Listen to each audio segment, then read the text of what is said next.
Welcome back. You're tuned in to Finding Alpha. You're on CNBC-TV18. And as promised, we're going to take some of your queries. The first query that we have is coming in from Ramesh Jain, who writes to us from New Delhi. He says that the last 1 year has been very good for gold while equities have slumped. He's asking what should be the fresh allocation between gold, equities and fixed assets. Gautam, your answer to him. So, Nigel, this allocation of assets toward different asset classes is a function of two things. Your risk appetite and your age, of course. That ultimately decides the risk appetite. I mean, I'm a believer that one should have allocation across asset classes.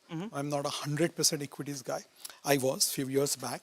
But now you have 70-80% to equities, around 10-15% to gold, and remaining to debt, which includes your EPF, NPS, bond, and sundry other debt products. Though I'm not the wealth manager, but this is broadly what I feel it should be. 70-80% to equities, 15% approximately 10-15% to gold, and remain to fixed assets. Again, they need to consult their wealth manager based on their risk appetite. Absolutely, absolutely. We take that on board. Let's focus on a couple of other sectors then. Cables and wires. You know, the demand has been quite strong. Momentum is expected to continue.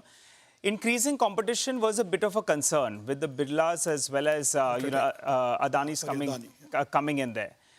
What do you believe out here? Risk reward is in favor, keeping in mind that there could be large players that are coming in there, and multiples still, I think, at more than 30 times. You know, even if you're assuming good growth. You believe risk reward is favorable, and what do you like from the cables and wire space? So risk reward was more favorable 6 months back when they made those big announcements. Stocks had corrected 20-25%. Right. So look, this is a big industry. This is almost a 96,000 crores industry as of FY25 and growing at 13-14% for next 4 to 5 years. Right. So the opportunity is big. And there are credible players there who've gained market share in the last 7-8 years from unorganized guys. But there is still a lot of room for them to gain market share.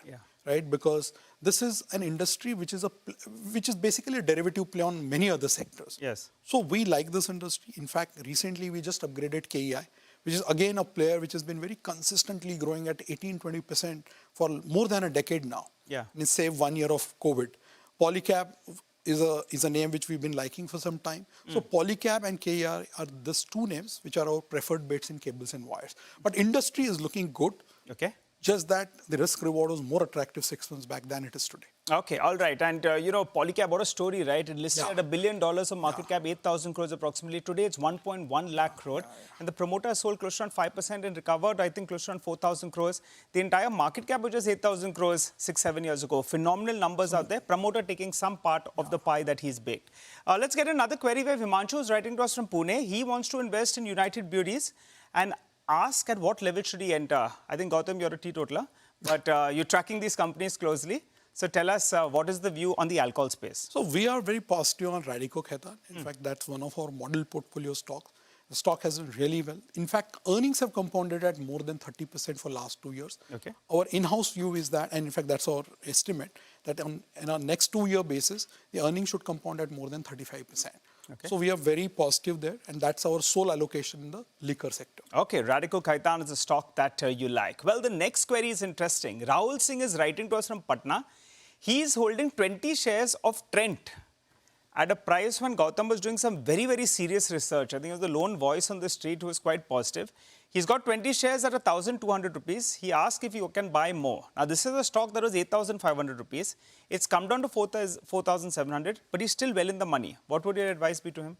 No, so clearly the price is corrected. The reason for the price correction is twofold. One, you've seen a drop in growth from 40-odd% to 30% and then 30 to 20. On an absolute basis, even 20% looks very strong because the rest of the players in that category or in that industry are struggling to grow at 10-15%, right? But at 40%, when the P was 115, growth was 40%. Moment 40% dropped down to 20% in 2 quarters, the P is also corrected. Now, this is a stock which is tailor-made for long-term investors. You know, in the short term, it's very difficult to predict what can happen to a company which is trading at 80-90 P. There can always be some quarterly disappointments in a very long journey. I mean, this is a stock we've been tracking since 100 rupees in 2012 when market cap was 2,000 crores. To now it being a part of Nifty. I still feel that they will outgrow their competitors by a margin of minimum 2 to 3x. Now, whether the market likes it or not is a very different ballgame because valuations are totally different. But from a 3 to 5 year perspective, I think this company should still create wealth. from where we are right now. Okay. There can be some more downside left, which we can't forecast because it's a very short-term thing. What if third quarter is bad or second quarter is bad? Those are things which we cannot predict. Yeah. But from a slightly longer-term framework, 3 year to 5 year, this is a stock where I will allocate money.